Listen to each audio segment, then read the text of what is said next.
That sinks in, and this is, yes, that's quite a big number. But if you think about it, how many children are being born every day throughout the United States or throughout the world? How many children are being born in a year? And I don't have the numbers, but it's a big number. But that's this year. Then comes next year, and the year after that. And every year there is a large number of children born, of which 1 out of 66 has autism. Now these numbers start adding up. And if you think about it, what the impact of this number is going to have 2 years from now, 5 years from now, 10 years from now, the numbers are exploding. And that's what we really have to realize, what a tremendous impact autism has today and will have on our society. This is a huge problem. It's not going away. Our kids are not going away.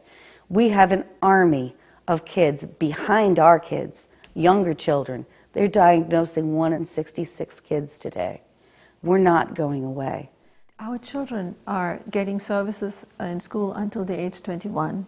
So much energy and love and money goes into teaching them again and again repetitively how to cope with situations in a world that is difficult for them to understand, because their brains are wired differently from what we call typical children. As the children grow up, and the time, those 21 years go so fast, especially the last 10 go faster and faster.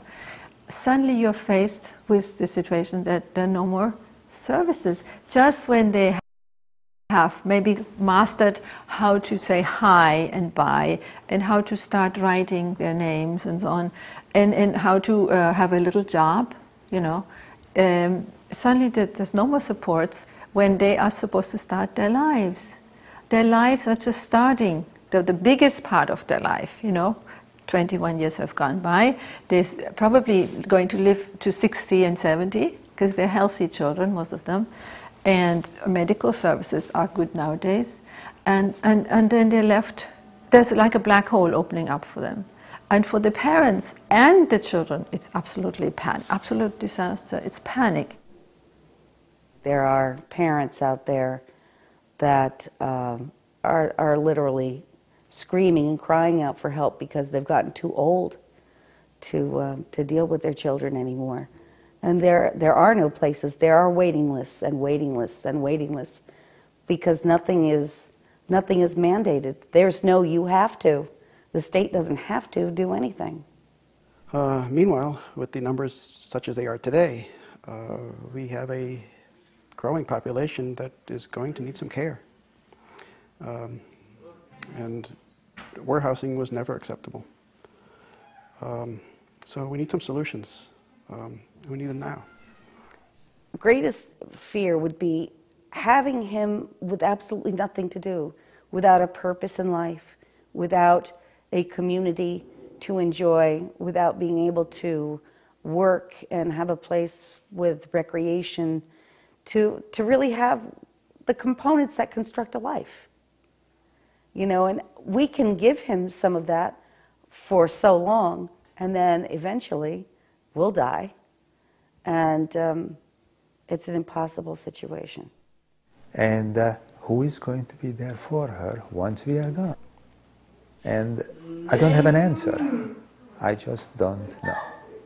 I'm every day,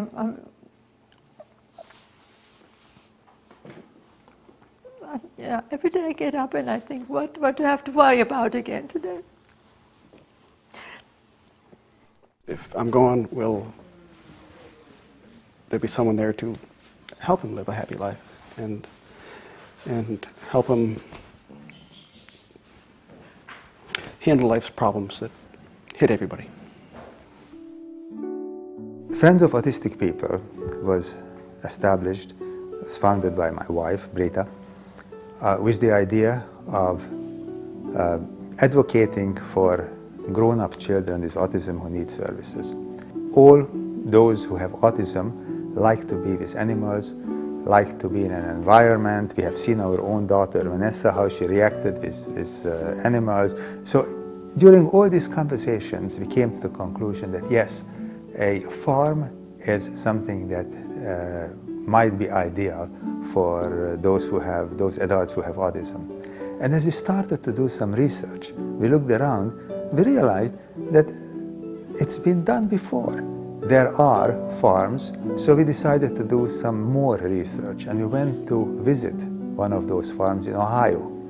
And we were absolutely amazed how well the autistic adults who were at that farm, how well they reacted to the environment. They were free, they had choices, they could work on growing vegetables or take care of goats or chickens or ride the horses. It was a very healthy environment. They were thriving.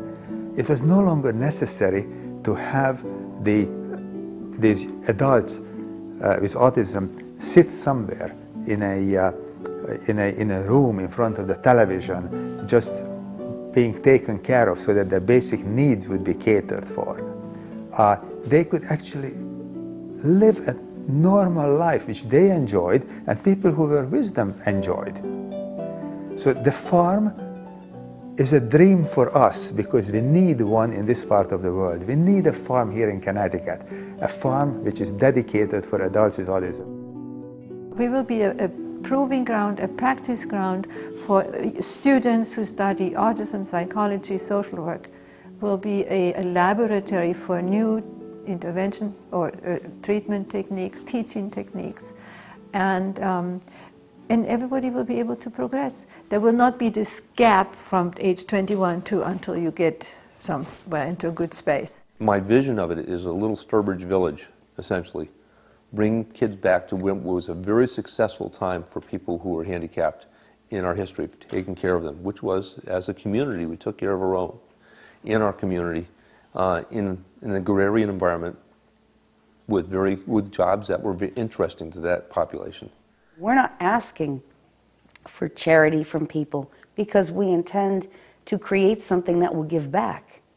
We intend to create something that will help our children be productive citizens, and that they will be able in their own capacity and in their own way to give back to the community.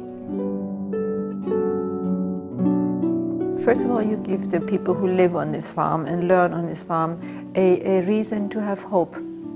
You will give them back their lives, which at age 21 seem to be just disappearing, falling off a cliff.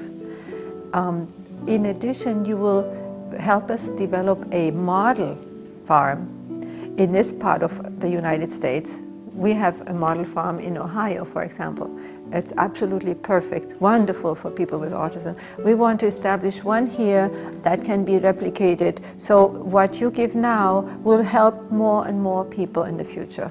The seeds that you plant at the farm will grow, and it's going to be a tree, and you're going to see the benefits for the community.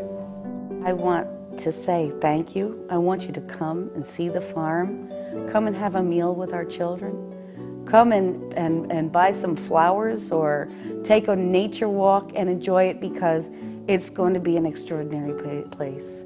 It's going to be a beautiful place where our kids can form relationships and live a life, and you should be proud of yourselves that you had a part in making that happen.